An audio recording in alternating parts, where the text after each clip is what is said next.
Hello and welcome to Films and That. My name's Rob Turnbull. And my name's Sam Hall. And today we are doing Soul Reaver 2. So this is the third part in our Legacy of Kain series. And in my opinion, Soul Reaver 2 is my favourite. It's my favourite too, yes. Finally, returning back to this series. Hopefully we'll finish it one day.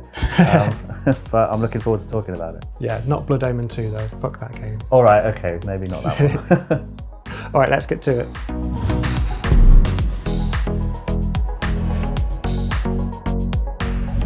After finally facing Kain, Raziel pursues him back into Nosgoth's uncorrupted past and discovers secrets about himself that throw his whole existence into question. This review contains spoilers. Soul Reaver 1 ends on a pretty big cliffhanger. There's a final boss moment, but the final boss escapes and goes back in time and then just cuts there. Yeah, and that is also, that final boss fight is the intro to our new game, the opening cinematic. At last. I must say I'm disappointed in your progress. I imagined you'd be here sooner.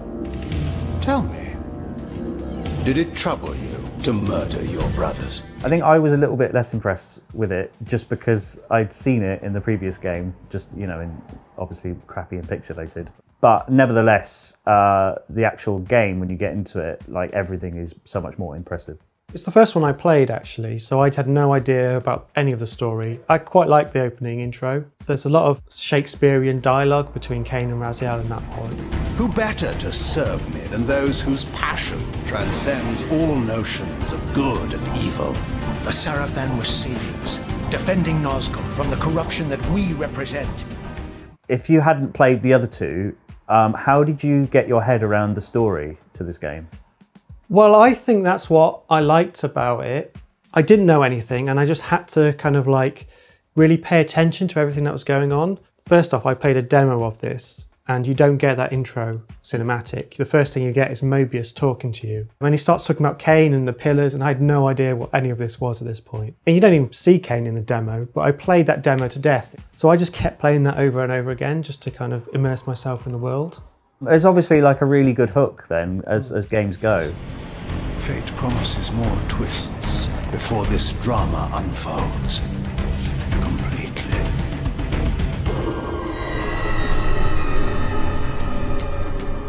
I did want to briefly mention the changing gameplay for this, because Soul Reaver 1 was very much open world, you could go wherever you wanted.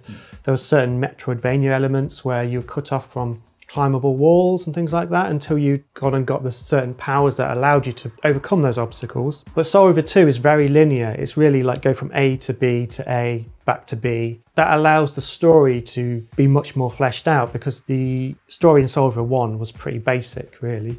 Yeah, it was your basic revenge plot. The roadblocks in this one, they're not boss fights, they're story points that make you go kind of back and forth between whether or not you actually do want to kill Kain. I know you're there, Raziel. Mobius led me to you, Kain. And if Mobius told you I was hidden on the underside of hell, would you throw yourself into oblivion to pursue me? And Raziel really grows as a character. He starts to question whether he's being manipulated, and all these themes come out about corruption and just being a pawn of someone else. I'd say there's probably about three main kind of themes going throughout the game.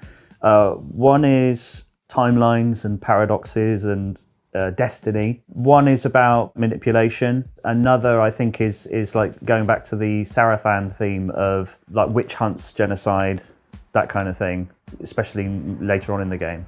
Yeah, like righteousness.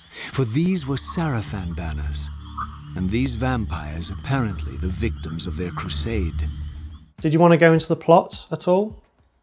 Because it's probably the most complicated plot because it goes back and forth through time quite a bit. So when people say things are convoluted, it always sounds like a criticism. And I do think this plot is a bit convoluted, but I don't think it's a problem for the game because I think the way that the game paces it out means that you're drip fed it to the point that it's not so overly complicated. But if you just explained it to someone in like a little 5-minute summary, it would sound really convoluted.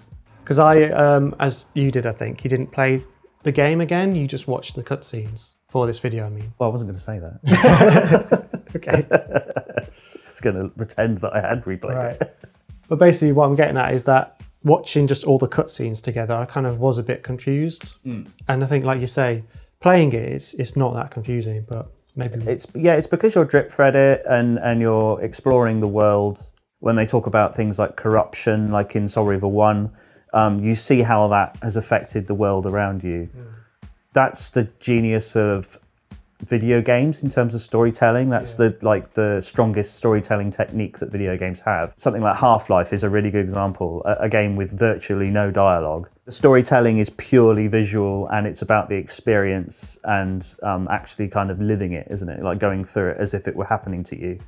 And the Soul Reaver games, I think, especially this one, are really good at doing that, at drip feeding you the story through what you see and what you experience. As Ariel dies, I am being born to take her place as Balance Guardian. Such is my destiny. My God. Kain has taken them back to the point at which he was born, the point at which the pillars became corrupted, to kind of make a point about Raziel doesn't know the full truth of his destiny, so he's taken him there to kind of explore it. To end this stalemate, you must die so that new Guardians can be born. There's a third option. A monumental secret hidden in your very presence here. That's what's good about it. You don't feel patronised. You really feel like you're getting into it. Probably maybe the most important thing. You kind of want to learn more yourself. That's what I've been doing for the past like 20 years since it came out. Every now and again I look at like a timeline of what happened to try and like figure out, is that the Reaver went there and then Kain got that Reaver and went back? It's much more interesting to go and explore outside of the game as well, not just in the game. Yeah. The sword, the Soul Reaver as well, like in the first Bloodborne game, I think as far as you're aware it's just a weapon, more or less. But in this game, it comes up a lot, the actual sword, the Soul Reaver. The Soul Reaver itself, laid out like a holy relic, and broken, apparently in the battle between William and Kain. Generally speaking, in this universe, there aren't alternate timelines. Everything happens how it's destined to happen, which becomes a theme of the game, because the only thing that can create differences in the timeline is if the two versions of the Soul Reaver meet. The sword is a devourer of souls and it can't devour its own soul. Then that's when you can define your own destiny, and that's what Kain has been banking on. Kain gives him the Soul Reaver and says, this is the point in history when you kill me. But because you can control your will, you could choose not to. And he kind of gives over control to Raziel at that point. If you truly believe in free will, Raziel, now is the time to prove it. Kill me now, and we both become pawns of history. You have the power to reshape our inevitable futures.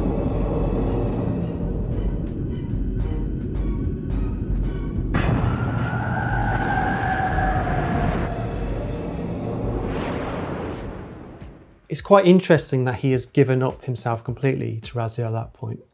I just think that's a great balance of power. He's been this kind of like big baddie throughout the entire first game. And in the second game, he's just like, right, kill me now or don't, it's your choice. I really like that twist.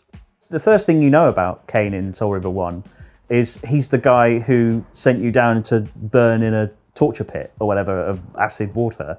There's no doubt that he's the evil guy who's really cruel and tyrannical at that point. And at the end, he sort of says, oh, you know, you don't quite get it. There's more to it than that. And then in this game, that's when all the doubts start coming in, and he's doing sort of things. He's almost slightly more altruistic in this one. Oh no. Every time you turn up, something monumental and terrible happens. I don't think I have the stomach for it. No drama this time, Raziel. There's a moment when Kain turns up and Raziel just seems annoyed that he's there. He's like, oh no, every time you turn up, something monumental and terrible happens. And he's just like, I don't have the stomach for it. He just seems like fed up with Kain's world-changing views. He just wants to kind of be left alone for a little bit. And I really like how Raziel becomes more willful and more independent. He says to the Elder God at one point, did you actually create me or were you just there? So he starts to question what the Elder God is and if he's actually going down the right path. I wonder, Old One, did you truly resurrect me, or were you simply there when I awakened from my torment in the abyss? I suspect you found me merely convenient, dropped in your lair by Kain, indestructible for some reason, a durable and gullible tool for you to manipulate. I went back and watched our video on Soul Reaver 1 and there's loads of like flash forward moments where Raziel sees his future self, and they happen not even in this game, in Defiance. So it's like they put these seeds in knowing that they could pay them off later, and then that just really ties the whole series together. It feels like a cohesive whole, even if it obviously wasn't, because you don't write games like that. You don't even know if you're going to get a sequel half the time. Yeah, it's very rare that anything is written with like future sequels or future seasons in mind. So let's quickly talk about Amy Hennig, the creative director of Soul Reaver. So she was involved in Blood Omen. She directed Soul Reaver 1 and 2. Blood Omen 2 probably was the one, I think, where she wasn't heavily associated with the story. And it's crap. And it's, yeah, and it's a bit of a letdown. Well, the story, at least. It's not crap. It's just, it didn't need to be made. Yeah. Like, I was looking at a timeline, like I said, and there was just pages of notes for Blood Omen 1, for Soul Reaver 2, and Defiance, where Kain goes here, Raziel goes there, and then there was just like one 4-line sentence that just said, events of Blood Omen 2. Yeah. And that just tells you everything you need to know about that game. It just was completely irrelevant to the entire series. Yeah, sadly. Like you say, it didn't need to be made, really. It was just an attempt to sort of cash in on another sequel. I think Amy Hennig's involvement in this really is what made it cohesive. I think she had her particular voice that she put into this game. Yeah, and I think you can tell that. I know she was the sort of the big voice behind the whole thing. Yeah. And that's probably what makes it work and gel together. Do you think, though, that there are some holes here and there? I think it's probably inevitable with a story this complicated, especially when you bring time travel into things. There's always holes. There's always holes. I always get really confused. You go back in time initially, you then go forward in time and back in time again, but like the characters that aren't traveling through time speak to you like they have been. So like Mobius, for instance. He's like, oh, I've just seen you in 300 years from now, or whatever. So, Raziel, here we are, finally. You have no choice but to confront me now. And I am not so foolish as I've let you believe. We have business to conclude. As Raziel explores this world, he starts to see visions of himself on murals. Yeah. Or a creature that looks like him, but is less... grotesque. Like scabby, I was going to say. He says angelic, but it's still got the blue skin and the 3-fingered hands or whatever, but they've got wings that don't look all battered and torn. Yeah. Still have all their flesh on and stuff, still have a jaw. Yeah, yeah, the important things. Yeah. And he starts to see this ancient race, which turns out is ancient vampires before they were sterile and had to create human hosts. So when they were just a normal race, essentially. So in this world, vampires were like a separate race from humans. They're not corrupted humans. They've been cursed. They've had their ability to procreate taken away from them. Also, they need blood to survive. So in that sense that they've become hated by society through necessity, you know, through biological reasons or whatever. That they can't overcome. They can't cure this curse. And the way that they learn to overcome it is just to move on to human being hosts. Even if you are who you appear to be, it no longer matters. You're simply too late. Janos Audron, the Reaver Guardian, the last of the Ancients, and my maker, was murdered by the Seraphan nearly 5 centuries ago. Vorador then tells him to go and seek out Janos Audron. So Janos is the last remaining vampire from the initial race. Voiced by Rene Aubergenois from Star Trek Deep Space Nine. Yeah. Yeah. Good one with that pronunciation. Rene Aubergenois. Janos Audron? It is heartening after all these years to hear my name spoken without contempt. Raziel? My child, what have they done to you? I really like their interaction, actually. You get the sense that Janos has been persecuted for thousands of years. And the first thing he says is, it's nice to hear someone not speak to me with hatred or whatever. And then he seems surprised that Raziel's been like ravaged. He had this vision of him as this saviour and messiah. But I guess he thought that he would be like one of the ancient vampires, not this destroyed bat vampire. He doesn't realise it's through circumstance that he looks like that. As our race dwindled, the humans prospered and claimed the pillars for themselves, wholly ignorant of their true purpose. To them, I am merely a devil, the origin of their vampire plague. So voiced quite well by René Auberjonois. I'll just say René. He does this kind of Transylvanian vampire, kind of old Hollywood style of accent, doesn't he? Yeah, it works okay. It makes sense with the who he is. Like, he is a completely different kind of vampire, so he's more of like an old school gothic vampire. Yeah, I think you don't have to get too bogged down in accents in this game. No. Nosgoth is just, you know, Europe. You don't go too deep into things like that. Like some people kind of like write down, how would people sound like in this region or whatever. Like, no, it doesn't matter. Not in this game.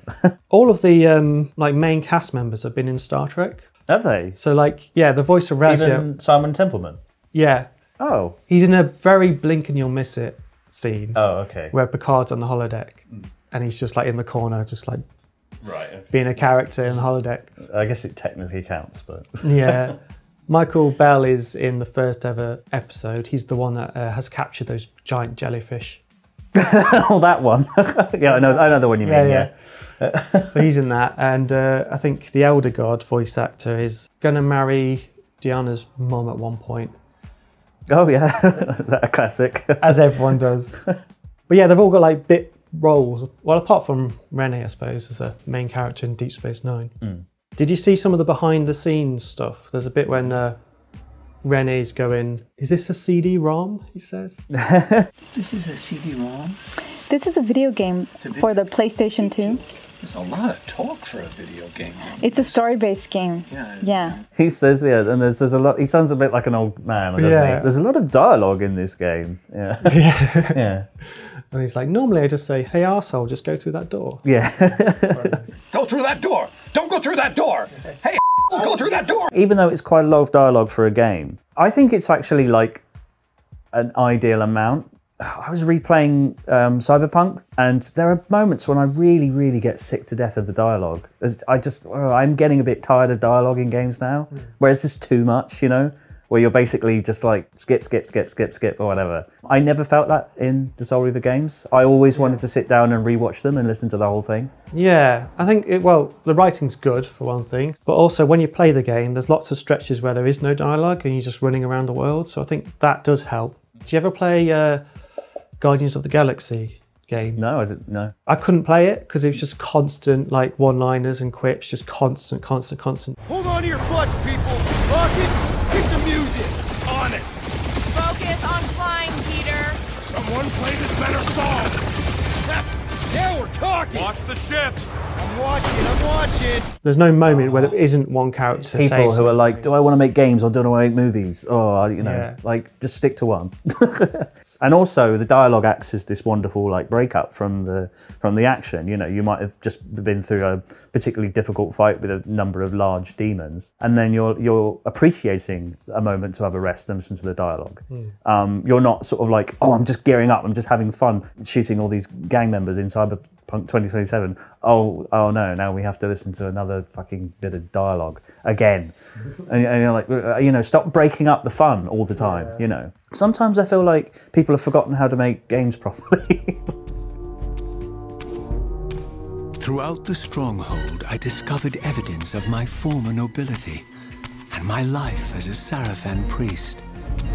This was the heritage so foully stolen from me when Kain raided my sacred crypt and defiled me. Raziel at one point thought the Sarafan were noble and pure, and he kind of like regrets not still being that. And then towards the end of Soul Reaver 2, he sort of sees how bloodthirsty they are. The killing fields of the Sarafan betrayed a kind of orderly ruthlessness. the cold-blooded righteousness of the true believer. There's no altruism in them. They're not doing it because they want to make the world a better place. They're doing it because they're like, I don't know, like a KKK mob or something. They just hate vampires, and that's everything about them. They just know they hate vampires. They know they've got to kill vampires. Because there is this kind of thing about good isn't necessarily pretty, you know? So like Raziel is the hero, but he's like this horrible monster. The humans hate the vampires, even though killing the vampires would actually allow the Hilden to come into the world, and then that'll be worse for the humans. So they're kind of like slitting their own throats, as Janos says. It's all about like fearing what you don't understand, even if something ugly is actually beneficial for you. Like the whole world is being manipulated, which was a theme in the Blood Omen 1, which constantly gives you this sense of doubt, not knowing exactly whether or not you're doing the right thing or the wrong thing. And then ultimately, that comes to the final clash against yourself. You end up killing yourself. And so it ends. My history comes full circle. And the big twist of Soul Reaver 2 is, Sam? That your swords shouldn't eat you? Oh no, that you are... that Raziel is the Soul Reaver. Yeah, so the Soul Reaver was never forged to be a soul-devouring sword. It was a vampiric sword that the vampires made. This is when the Blood Reaver turns on him and he is absorbed into the sword and it becomes the Soul Reaver. He literally stabs himself. Or the sword, like, you know, it's like that, he's trying to stop himself from stabbing himself. But that's a bit awkward though, because the sword is really long. It's quite a stupid sword, isn't it, really? It's massive and it's all wiggly. I imagine it's impractical. I feel like it was just to be different in Blood Omen 1, where the graphics were so crap. You just wanted a sword that was visually different from the others. Mm-hmm. Yeah, but they had to stick to it. Yeah. What I find interesting is that the entity in the sword, which is Raziel, has been trapped in there for thousands of years and has become deranged. And Raziel's felt that presence ever since he was struck down by Kain initially. So it's this kind of like realization that he is going to be trapped in this sword just forever, becoming more and more mad. It's quite tragic.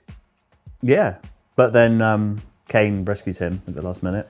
Yeah, so this is what Kain has been gambling on, and then he's able to prevent Raziel from being sucked into the sword. So they've changed history at this point, haven't they? Behind Kain's eyes, I could see new memories blooming and dying as history labored to reshuffle itself around this monumental obstruction. And I could see by the dawning horror on his face that perhaps we had strained history too far this time. He says, oh, well, I've just fallen into a trap, basically, is what he says. And you don't know exactly why. I don't think the writers did either. Yeah, well, you know, we're going to do the next game at some point. But, you know, it's to keep you on edge, I suppose. It's the cliffhanger, isn't it? The Hilden. We walked right into their trap.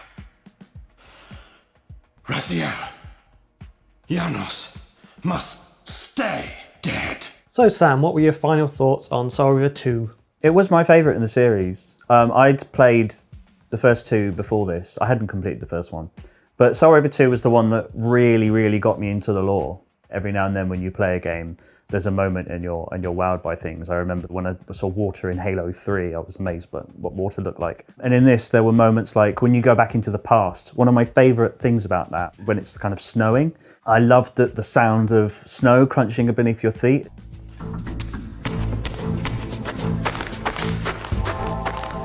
This real sense of an interactive environment. Obviously, it's dated now, but for me at the time, it was a huge like jump up, you know, in terms of quality gaming. And I think that they really cared about that. There was also things like the marble walls and stuff, and I just loved the way that the sounds changed as you interacted with the environment.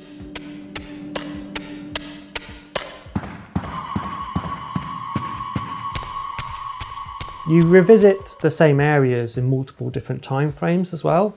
There's a lake that's like frozen over in a different time period, or an area is inaccessible until you go back in time. So it does make you really realise how much this world is decaying. Like in the Soul Reaver 1, the world changed around you when you shifted between the spectral realm and the material realm. In this game you have that as well, but you also have the different time periods and how the same areas, like you say, changed because of the time period and the time of year and things like that. Yeah, there wasn't so much shifting in this. I seem to remember there being more shifting mechanics in the first one. I guess they didn't want to fall back too much on the gimmicks, you know, of previous games. They wanted to make it something new. But yeah, I really like this game. One of my favourite games ever at one point. I'd never seen a story like this before, or since, I don't think. So it really sticks in my mind as being quite a really interesting story. I really love the ideas of free will and trying to find your own way, find your own destiny. It's quite punk, I think, really. And the idea of being manipulated, like everything you've done has been calculated by someone else, and just that kind of game that they're playing. So yeah, I really love all that kind of stuff. Yeah, there's also continuations of really good quality stuff from the previous game, like the music is really impressive in this. I remember getting excited unlocking all the different music at the end of the game. It wasn't as easy to sort of listen to stuff like this online, so it was more exciting to have it on that disc that you could replay the music from the game if you wanted.